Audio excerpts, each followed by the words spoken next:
जय गुरुदेव,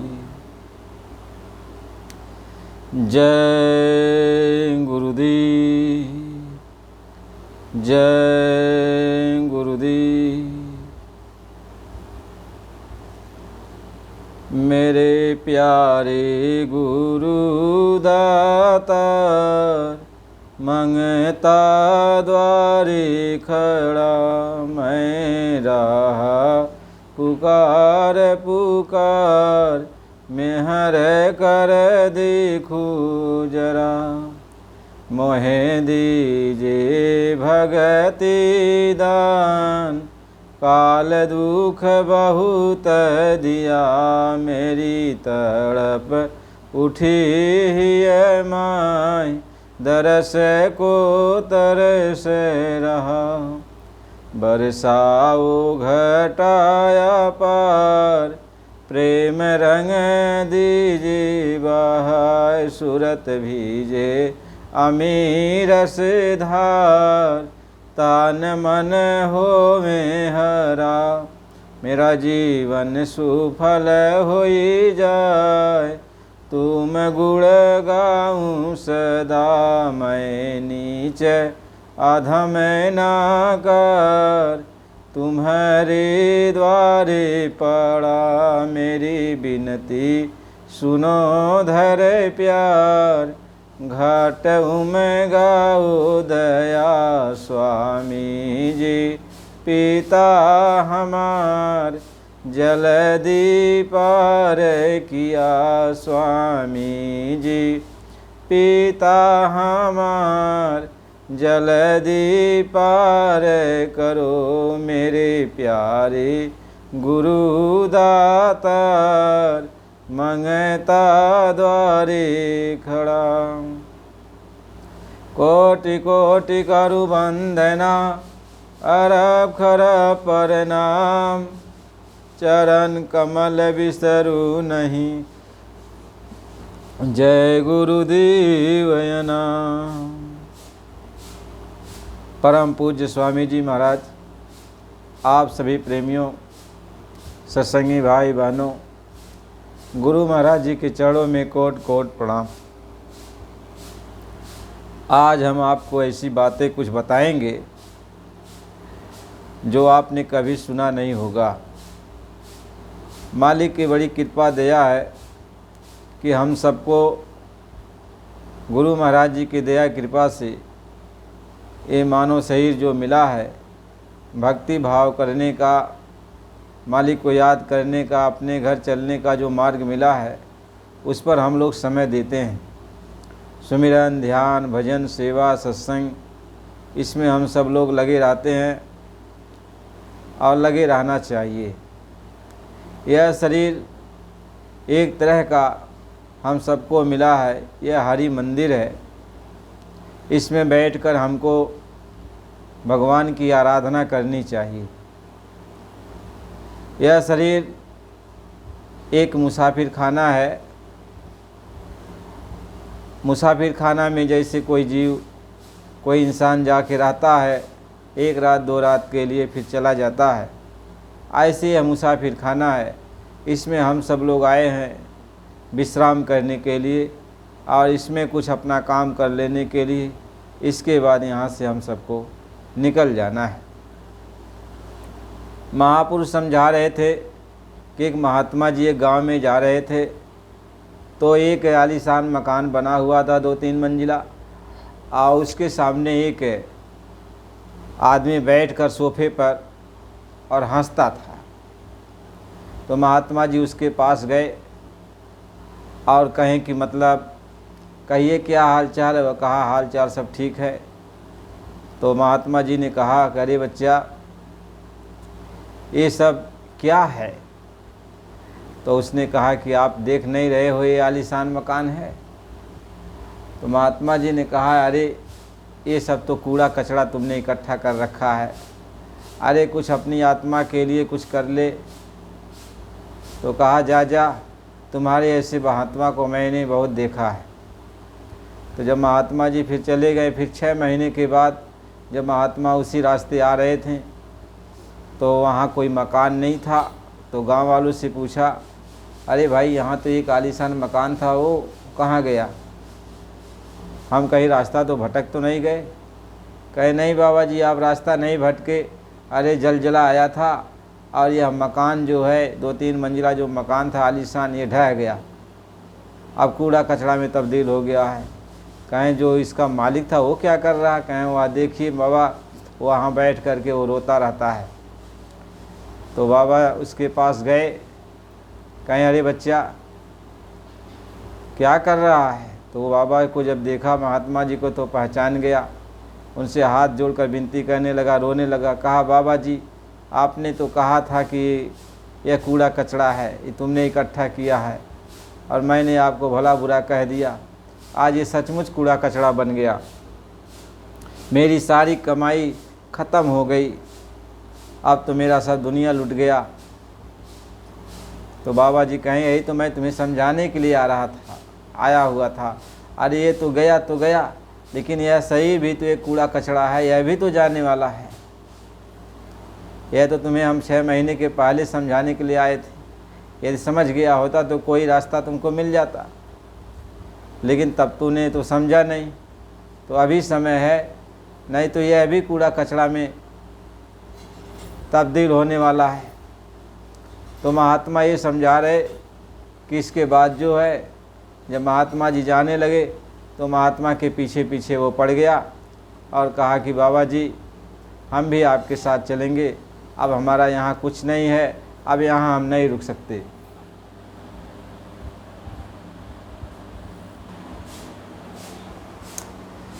तो महात्मा जी ये समझा रहे थे, तो कहा बाबा अब हम आपके भी साथ चलेंगे, अब हमारा तो यहाँ कुछ नहीं रह गया, सब कूड़ा कचरा हो गया, अब आपके साथ हम रहकर भगवान का भजन करेंगे।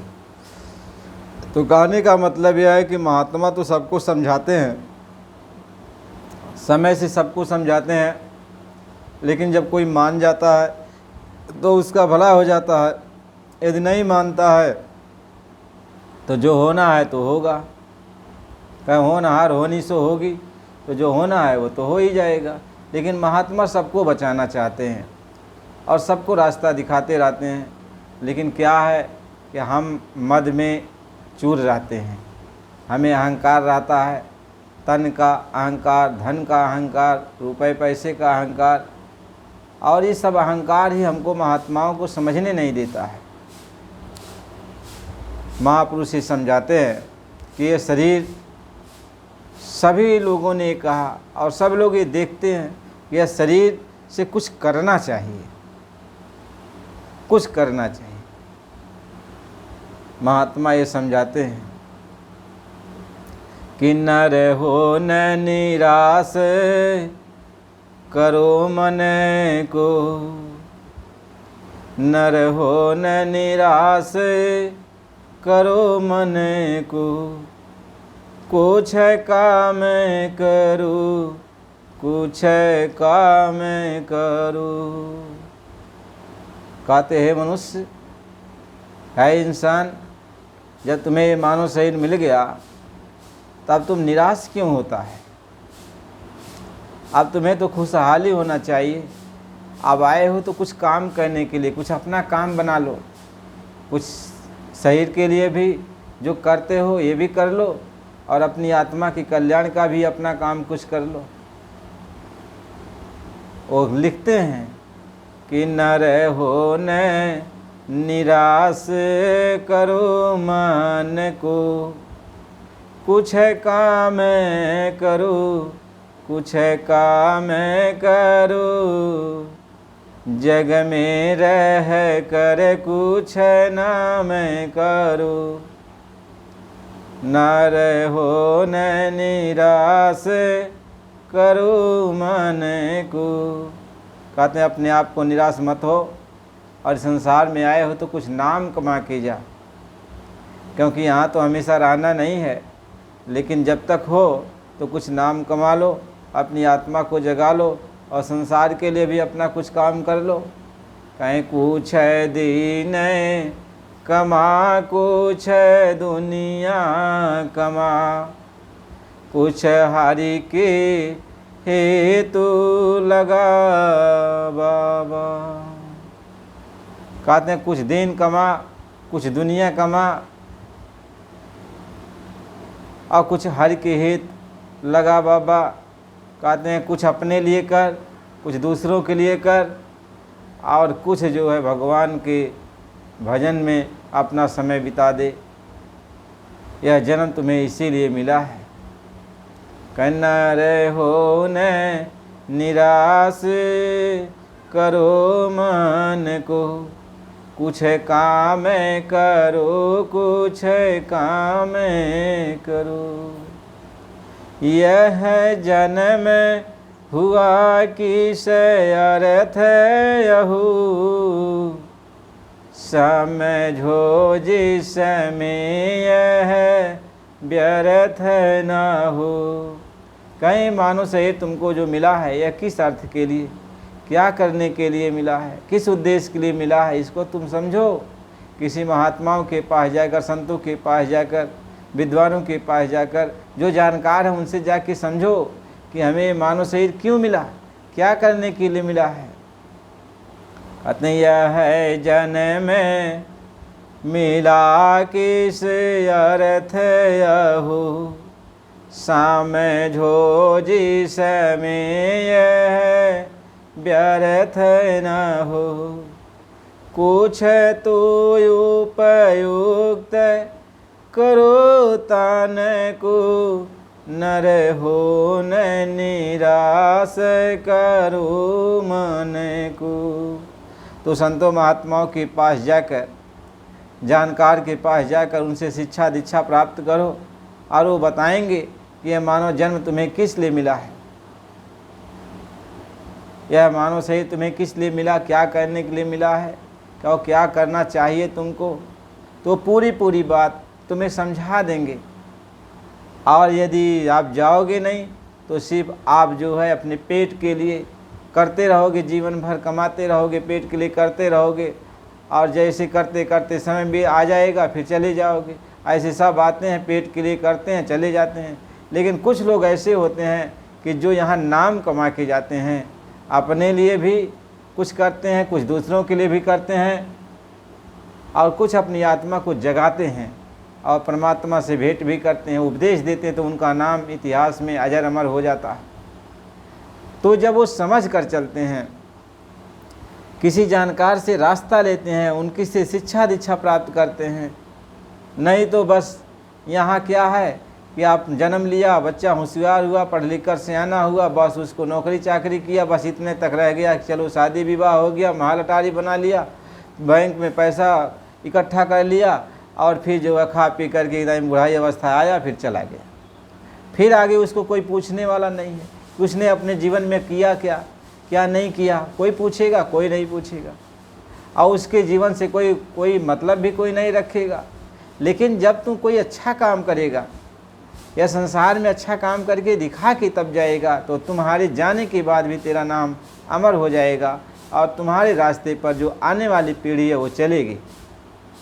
तो वही वो समझाते हैं कि यह जन्म हुआ किस अर्थ यहो, समझो जिसमें यह व्यर्थ न हो। कुछ तो उपयुक्त करो तन को, नर हो न निराश करो मन को। तो अपने मन को निराश मत करो, महात्माओं के पास जाकर तुम्हें रास्ता ले लेना चाहिए। और महात्मा आपको घर बार थोड़ी छुड़ाते हैं, परिवार थोड़ी छुड़ाते हैं, समाज थोड़ी छुड़ाते हैं। कहते हैं इसी में रहो और ईमानदारी मेहनत से सारे काम को करो, और समय निकाल करके मालिक को याद करो, अपनी आत्मा को जगाओ, और जगा करके वो काम करके जाओ कि जिससे तुम्हारा जो है आत्मा का जो है परमात्मा से भेंट हो जाए। और यहाँ पर लोग जो भी आने वाली पीढ़ी रहे उस तुमसे नसीहत ले, उपदेश ले, कि शिक्षा दीक्षा प्राप्त करे, तुम्हारा नाम इतिहास में दर्ज हो जाए, और तुम यहाँ से फिर अपने घर चले जाओ, यहाँ भी सुख प्राप्त कर लिया और आगे भी सुख प्राप्त कर लेगा। तो महात्मा ये समझाते हैं लेकिन बहुत सारे लोग हैं कहते हैं ज़िंदगी में पर क्या है, बस खा पी करके मौज मस्ती करके अपने जीवन को बिता दो, और कुछ तो क्या है, किसी ने कुछ देखा है, भगवान है कि नहीं है, आत्मा है कि नहीं है, क्या है क्या नहीं है, बस इतने तक उनको मतलब है, इसके आगे तो उनको मतलब नहीं है। जैसे और पशु होते हैं कि बस खाओ पियो मौज मस्ती में अपना बच्चे पैदा करो, इसी में रहो, और आगे कुछ करना धरना तो है नहीं। ऐसे समय आया तो जैसे सभी लोगों का यही करते करते समय बीत जाता है और लोग चल देते हैं, बाद में उनको कोई पूछने वाला नहीं होता। लेकिन मानव शरीर यह सृष्टि का सिरमौर है, इससे ऊंचा शरीर और कुछ है नहीं। यह शरीर एक ऐसा है जो साधना करने का स्थान है।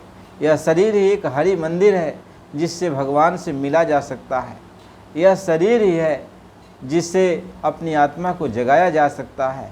यह शरीर जैसा कोई दूसरा शरीर है नहीं।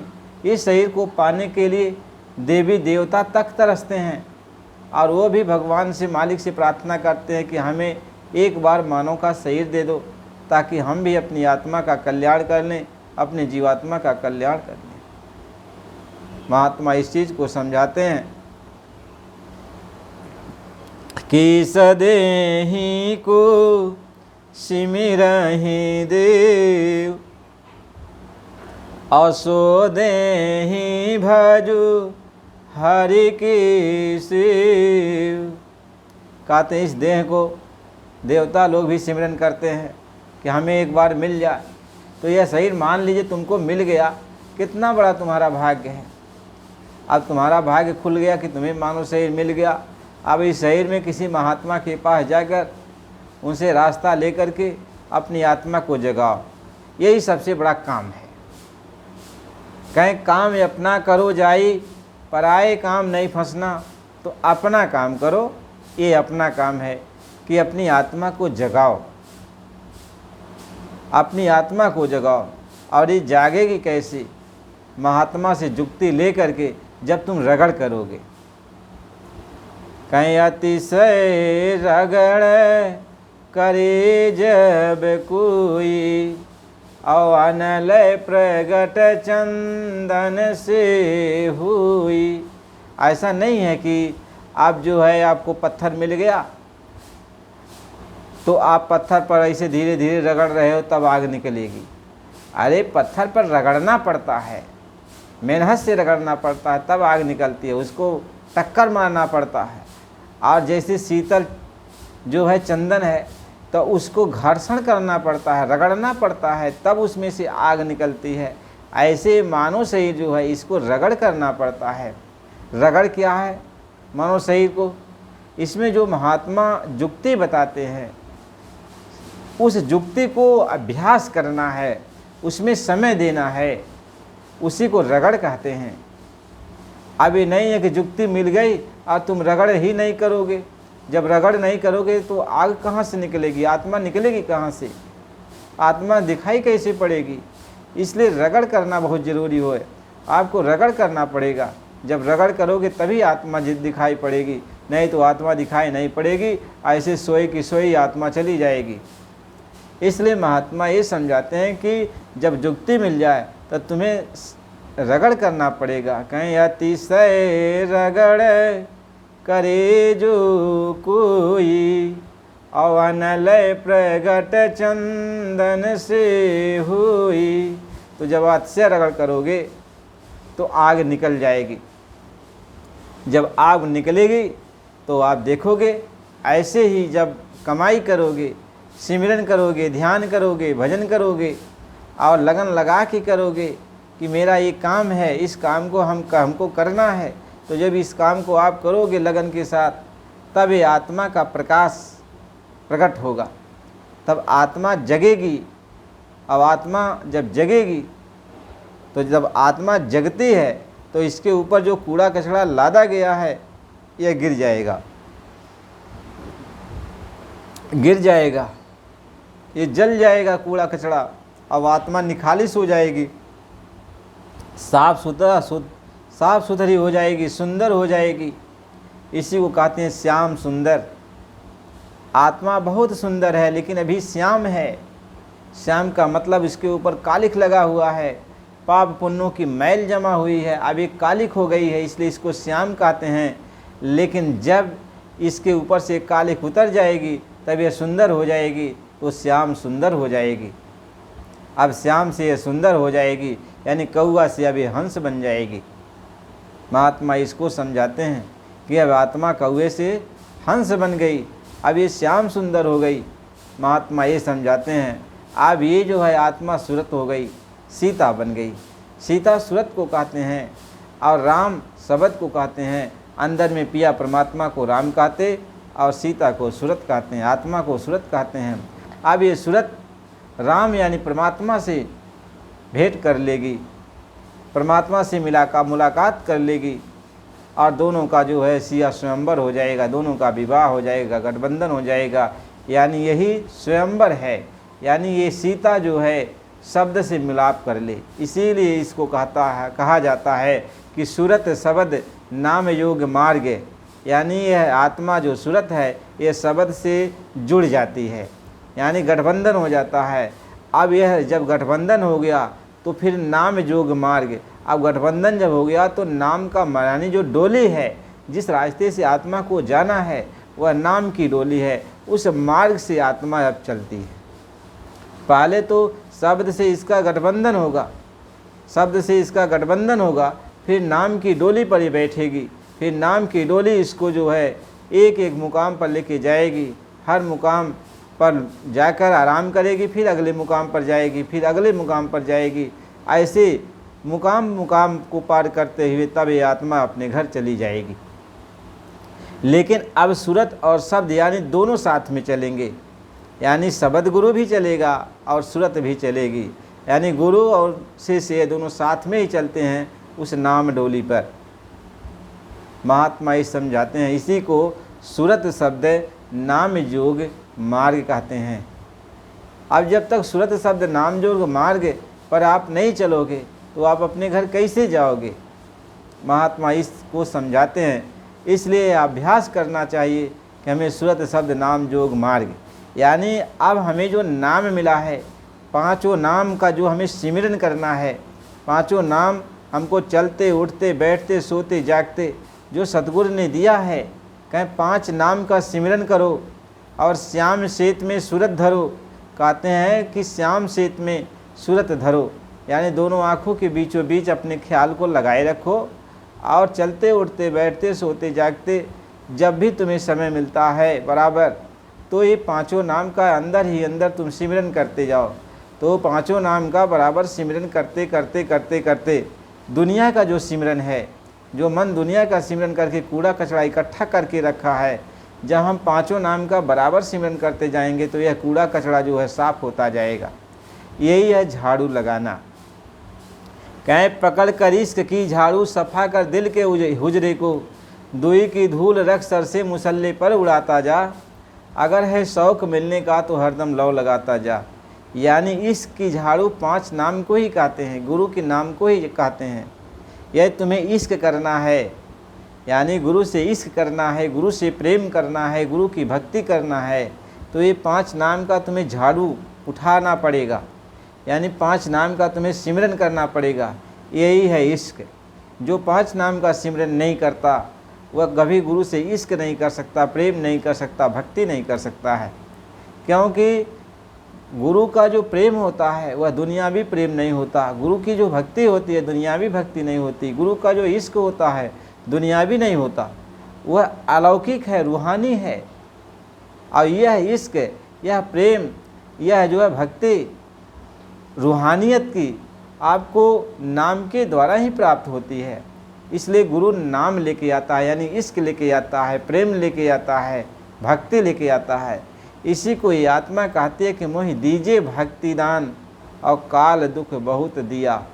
हे मालिक मुझे भक्ति का दान दे दो, यानी मुझे नाम दान दे दो, यानी हमको अपना प्रेम दे दो, हमें अपना इश्क दे दो, हमें अपना प्यार मोहब्बत दे दो, हमें नाम दान दे दो। यानी आत्मा सदगुरु से नाम मांगती है, नाम मांगती है, यानी भक्ति मांगती है। यह भक्ति यही है कि आपको नाम मिल गया, अब गुरु भक्ति आपको मिल गई, यानी ये भक्ति है। यदि आप पार करना चाहते हो, गुरु के साथ अपने घर चलना चाहते हो, भवसागर से पार होना चाहते हो, तो तुम्हें यही भक्ति कहते, गुरु भक्ति दृढ़ के करो, पीछे और उपाय, अब बिन गुरु भक्ति मोह जग कभी न काटा जाए। यही गुरु भक्ति है कि तुम्हें नाम की कमाई करनी है, यानी चलते उठते बैठते सोते जागते ये बराबर तुम्हें नाम का सिमरन करना चाहिए, बराबर नाम में ध्यान लगाना चाहिए। यही गुरु भक्ति है, सच्ची गुरु भक्ति यही है, यही सच्ची गुरु भक्ति है कि तुम नाम का जब सिमरन करोगे तो नाम का सिमरन करते करते यह दुनिया का जो सिमरन है, यानी यह भक्ति मोह को भंग कर देती है, यह भक्ति माया को दूर कर देती है। इसलिए कहा जिसके अंदर भक्ति आ जाती है उससे माया दूर हो जाती है। यानी अब जब भक्ति आपको मिल गई, यानी नाम प्राप्त आपको हो गया, इसलिए कहा नाम दान मोहि सतगुरु दीजय, और काल सतावे और श्वासा छीजय। हे मालिक की श्वासा जा रही है, मुझे जल्दी नाम दे दो, मुझे जल्दी अपनी भक्ति की डोरी दे दो, नहीं तो मैं बह जाऊंगा। कहें सतगुरु ने पकड़ी मोरी बाह, नहीं तो मैं बह जाता। कहते सतगुरु ने मेरी बाह पकड़ ली, नहीं तो मैं बह जाता। महात्मा इस चीज़ को समझाते हैं। इसलिए हमें भक्ति का मार्ग, यानी नाम का मार्ग, तो अब महात्मा ये समझाते हैं अब गुरु भक्ति यहाँ से प्रारंभ होती है, यानी आपको बराबर नाम का सिमरन करना पड़ता है। ये नाम है जो सद्गुरु ये भक्ति दे रहे हैं कि यह भक्ति है। जो नाम सद्गुरु देता है उसमें सद्गुरु की सारी शक्ति, सारा बल, सारी ताकत, सब कुछ उसी में भरा है। यही सबसे बड़ा राज है। यह तुम सद्गुरु की सारी शक्तियाँ या और सद्गुरु की सारी शक्तियाँ अपने अंदर समाना चाहते हो, यानी सद्गुरु को अपने हृदय में बिठाना चाहते हो, तो तुम्हें नाम की कमाई करनी चाहिए। तुम्हें हर वक्त हर पल जब जब तुम्हें समय मिले तब तक तुम्हें नाम का सिमरन करना चाहिए। और जो नाम का सिमरन सही रूप से कर लेता है वह सद्गुरु को अपने हृदय में बसा लेता है। इसलिए कहा सतगुरु का नाम पुकारो और सद्गुरु को हियरे धारो, यानी सद्गुरु को अपने हृदय में तभी तुम धारण कर पाओगे जब सद्गुरु के नाम का तुम बराबर जाप करोगे। बराबर तुम्हें जाप करना पड़ेगा, बराबर सद्गुरु के नाम का जाप करते करते करते करते सद्गुरु तुम्हारे हृदय में बस जाएगा। यह नाम है, नाम की भक्ति है, सद्गुरु की ये भक्ति है कि यह भक्ति ही तुम्हारे हृदय में जो कूड़ा कचरा है इसको साफ कर देगा और उसके बाद सद्गुरु स्वयं इसमें प्रकट हो जाएगा। महात्मा ये समझाते हैं, इसलिए पहले तुम गुरु भक्ति कर, पहले तुम्हें गुरु भक्ति करनी है, यही गुरु भक्ति है। पाछे जपिए नाम और बिन गुरु भक्ति मोह जग कभी न काटा जाए। तो पहले तुम्हें यही गुरु भक्ति करनी है, यानी गुरु को अपने हृदय में बसाना है। तो गुरु को अपने हृदय में तुम कैसे बसाओगे? जब तुम नाम का जाप करोगे। ये नाम जो ये कहा गया कि पहले गुरु भक्ति कर पीछे जपिए नाम, तो ये दो नाम है। तो पहला जो गुरु भक्ति का पाठ है, गुरु नाम दान देते हैं कि 5 नाम बताते हैं, इस नाम का सिमरन करने के लिए कहते हैं। यही गुरु भक्ति यहाँ से प्रारंभ होती है। यही गुरु भक्ति है कि इसको सुमिरन करते करते करते करते गुरु तुम्हारे हृदय में बस जाएगा। तब कहते हैं पाछे जपिए नाम, यानी पाछे तब तुम्हें जो है भजन का, यानी वो नाम जो अंदर में उतर रहा है वह नाम को पकड़ा देते हैं, उसको नाम जहाज कहते हैं। जब वो अंदर में वो नाम प्रकट होता है, यानी वो नाम अपने साथ लेके जाता है।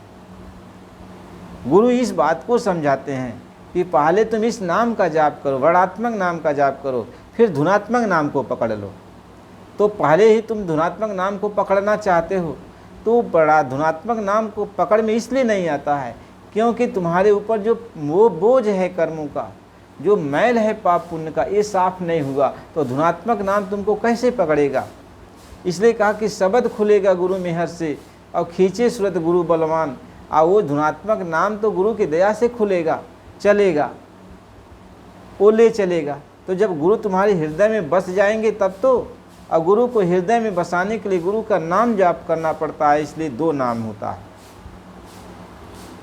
इसलिए 2 नाम होता है, एक बड़ात्मक नाम होता है और एक धुनात्मक नाम होता है। कहें बड़ से सूरत मन माजो, बहुर चढ़ गगन धुन साधो। कहते बड़ात्मक नाम से तू अपनी आत्मा को, अपने मन को माज डालो, यानी साफ कर डालो, स्वच्छ कर डालो, निर्मल कर डालो। जब बड़ात्मक नाम का जाप करते करते तुम्हारी आत्मा और तुम्हारा मन निर्मल हो जाएगा, तब धुनात्मक नाम तुम्हें पकड़ लेगा। लेकिन जब तुम्हारे ऊपर मैल चढ़ी रहेगी, तुम्हारे आत्मा के ऊपर, तुम्हारे मन के ऊपर जब मैल चढ़ी रहेगी, तब वो अंदर का जो धुनात्मक नाम है, जो शब्द है, वो आपको तब तक नहीं पकड़ेगा। और जब आप साफ सुथरे हो जाओगे तब वो पकड़ लेगा। इसीलिए सद्गुरु ये कहते हैं कि बिन गुरु भक्ति शब्द में पचती, सो भी मानुष मूर्ख जान। यानी बिना गुरु भक्ति किए कोई शब्द को पकड़ना चाहता है तो शब्द नहीं पकड़ेगा, इसलिए कि तुम्हारे ऊपर यह दुनिया का बोझ लदा हुआ है, एक कर्म कर्जा लदा हुआ है पाप पुण्य का। तो ऊपर से मैल लदी हुई है, तो मैल लदी हुई है तो कैसे पकड़ेगा, कैसे खींचेगा। इसलिए महात्मा समझाते हैं कि इसलिए तुम्हें गुरु ने नाम बताया, कहा इस नाम का तुम जाप करो, और शाम को जब भी समय मिले सुबह शाम में तो इसका अभ्यास करो। यानी ये सोचो कि हमने नाम का जाप किया है, हमने गुरु की भक्ति किया है, तो हम अब शाम को बैठते हैं तो हमारा मन ध्यान भजन में कितना लगता है, यानी कितनी सफाई हुई है। यदि सफाई कुछ हुई है तो थोड़ा बहुत हमें धुन सुनाई पड़ेगी और ध्यान में कुछ मन लगेगा, और सफाई यदि कम हुई है तो ध्यान भजन में मन नहीं लगेगा, भागेगा। तो इस तरीके से जब हम बराबर नाम का सिमरन करेंगे, हमारी मैल साफ होने लगेगी, तो हमारा ध्यान और भजन बनने लगेगा। महात्मा इसी को समझाते हैं, जिसका सुमिरन नहीं ठीक ठाक से होता है उसका ध्यान भजन नहीं बनता, ध्यान भजन नहीं बनता है, उसका न ध्यान में मन लगेगा न भजन में मन लगेगा। क्यों? कोई ऐसी बात नहीं कि क्यों ऐसे लगता है। महात्मा ये समझाते हैं वह इसलिए नहीं लगता क्योंकि मैल चढ़ी हुई है, मैल चढ़ी हुई है। तो जब सुमिरन करोगे तो थोड़ा मैल ख़त्म हुआ तो 1-2 मिनट के लिए ध्यान भजन में मन लग गया तो अपना कर लिया, फिर सिमरन में मन लगा लिया, अपना चलते फिरते उठते बैठते सोते जागते सिमरन कर रहा है, मालिक का काम भी कर रहा है। जब समय मिला तो सिमरन कहने लगा अंदर अंदर। फिर उसके बाद जो है जब अभ्यास करने का समय हुआ तो सिमरन पर बैठ गया, ध्यान पर बैठ गया, भजन पर बैठ गया। तो सिमरन भी ठीक ठाक से, अब माला वाला सिमरन अलग है, तो माला वाला सिमरन आपने कर लिया, फिर ध्यान भजन वाला सिमरन कर लिया, ध्यान भजन में बैठ गए, तो मन लगेगा उसमें, सुमिरन में भी मन लगेगा, ध्यान में भी मन लगेगा, भजन में भी मन लगेगा, कि जब आप बराबर मालिक के नाम का सिमरन करते जाओगे। इसलिए कहा श्वास श्वास से सिमरन करो और वृथा श्वास ना खोए, और ना जाने के ही श्वास में आवन होए न हो। इसलिए महापुरुषों ने श्वास श्वास सिमरन करने के लिए कहा कि मैं तुम्हें जब मार्ग बता रहा हूँ, नाम बता रहा हूँ, तो श्वास श्वास पर बराबर इस नाम का तुम जाप करते रहो। जब जब ख्याल आवे, काम कर रहे हो, जैसे फुर्सत मिला तैसे अंदर अंदर नाम जपने लगे, जैसे काम कर रहे हो फुर्सत मिला तो अंदर अंदर नाम जपने लगे। तो नाम जपते जपते, नाम जपते जपते मैल हटने लगेगी। तो जब साधना पर बैठोगे सिमरन करने के लिए, सिमरन तो सिमरन में भी मन लगेगा, फिर ध्यान में भी मन लगेगा, फिर भजन में भी मन लगेगा, तो धीरे धीरे ये बनने लगता है। महात्मा इसी बात को समझाते हैं, लेकिन हम तो मानते एक भी बात नहीं, हम तो अपनी मन मर्जी से हर काम को करते हैं। इसलिए न हमारा सिमरन बनता है, न हमारा ध्यान बनता है, न हमारा भजन बनता है। बस ये मन बाहर बाहर ही भरमना चाहता है, बाहर बाहर ही आनंद लेना चाहता, बाहर बाहर सब कुछ चाहता है कि वैसे हो जाए। लेकिन यह चीज़ जो है इतने आसानी से नहीं प्राप्त होता। जो आसानी से तभी मिल पाएगा जब सद्गुरु के अनुसार काम करोगे, सद्गुरु के अनुसार काम करोगे। इसलिए कहा सुमिरन से मन लाइए जैसे नाद कुरंज, सुमिरन से मन लाइए जैसे ज्यों सुर भी सुतमाए। और कहें कभी चारा चरत बिसरत कबहू ना। सुमिरन का मतलब यह होता है जैसे गाय बछड़ा दी है तो गाय चरने के लिए चली गई तो बछड़ा पर हमेशा ध्यान लगाती है, चरती भी है लेकिन बछड़े पर ध्यान लगाती है कि बछड़े के पास कोई तो जानवर तो नहीं जा रहा है, फिर चरती रहती है, फिर बछड़े पर ध्यान लगाती है। इसी तरीके से दुनिया का काम करते हुए नाम का तुम सुमिरन करना चाहिए जो गुरु ने बताया। ऐसा सुमिरन जब आप करने लगोगे तो आपके ऊपर से मन और तन और जो है आत्मा, इन सब के ऊपर जो गंदगी लदी हुई है, ये धीरे धीरे एक बार तो साफ़ नहीं होती, क्या ऐसे जुगों जुगों का है ये गंदगी, तो धीरे धीरे साफ़ होने लगती है। तो कुछ ऐसे साफ़ हो गया, तो जब सुमिरन में माला लेकर बैठ गए तो कुछ उसमें साफ़ हो जाएगा, तो फिर ध्यान भजन में मन लगता है। तो ध्यान भजन ये चढ़ाई का मार्ग है, तो उसमें धीरे धीरे मन लगने लगता है। तो ध्यान में कुछ दिखाई पड़ने लगेगा और भजन में कुछ सुनाई पड़ने लगेगा, तो उसमें मन टिकने लगता है, रुकने लगता है। इसलिए महात्मा समझाते हैं कि गुरु ने जो तुम्हें नाम दिया उस नाम का जाप करो। इस नाम में पूर्ण पावर है, जो बड़ात्मक नाम है, पूर्ण पावर गुरु इसमें भर देता है, अपनी पूरी ताकत भर देता है। तो इस नाम का आप जो है सिमरन करते जाओ, सिमरन करते जाओ, खूब सिमरन करो जितना आपको समय मिलता है, चिल्ला कर नहीं, सिर्फ अंदर अंदर अंदर अंदर काम कर रहे हो, खाना बना रहे हो, तब भी नाम का सिमरन करो अंदर अंदर। जैसे अब ये नहीं है कि नाम का सिमरन कर रहे हो, बेशक खाना सब बनाते बनाते बस सब पानी सूख गया और खाना जल गया, ऐसा नहीं। अरे खाना बना रहे हो, जान रहे हो कि अब खाना बीतने समय पक जाएगा, अब थोड़ी समय के लिए आप ध्यान अपना मालिक की तरफ यानी उस नाम का सिमरन करने में लगा दो। फिर आपका खाना पर ध्यान लग गया, अब खाना बन गया तो खाना उतार दो। फिर महात्मा समझाते हैं, कोई काम कर रहे हो, स्नान कर रहे हो, या और कोई कपड़ा धो रहे हो या बर्तन धो रहे हो, तो काम कर रहे हो ना, तो उसमें अंदर अंदर मालिक के नाम का सिमरन करते जाओ, सिमरन करते जाओ। इससे क्या होता है, तुम्हारी सफाई होने लगेगी और गुरु की ताकत अंदर प्रकट होने लगेगी। इसलिए कहा गुरु का बल राखो हृदय माही, तो मिटे काल पर छाई। यही गुरु का बल है। जो सिमरन नहीं करेगा तो उसको गुरु का बल कैसे मिलेगा? तो यही गुरु का बल है कि जब सिमरन करोगे तो गुरु का बल मिल जाएगा, गुरु की ताकत मिल जाएगी और तुम्हारा काम हो जाएगा। इसलिए प्रेमी भाई बहनों, मालिक की दया से आपको गुरु भक्ति का पाठ, गुरु भक्ति का ये सत्संग मिल रहा है। फिर अगला सत्संग अगली वीडियो में मिलेगा। तो आप चैनल को नए हो तो सब्सक्राइब करो, लाइक करो, और पुराने हो तो लाइक करो, लेकिन सत्संग बराबर सुना करो।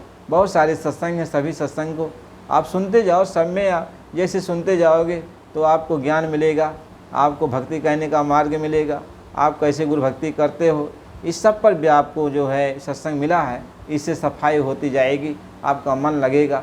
एक एक बातें ऐसे आपको मिलती जाएगी जो कभी आपने समझा ही नहीं होगा, सुना ही नहीं होगा। तो ऐसे बहुत सारी चीज़ें हैं जो आपको सत्संग में मिलती जाएंगी। इसलिए सत्संग सुना करो। जय गुरुदेव।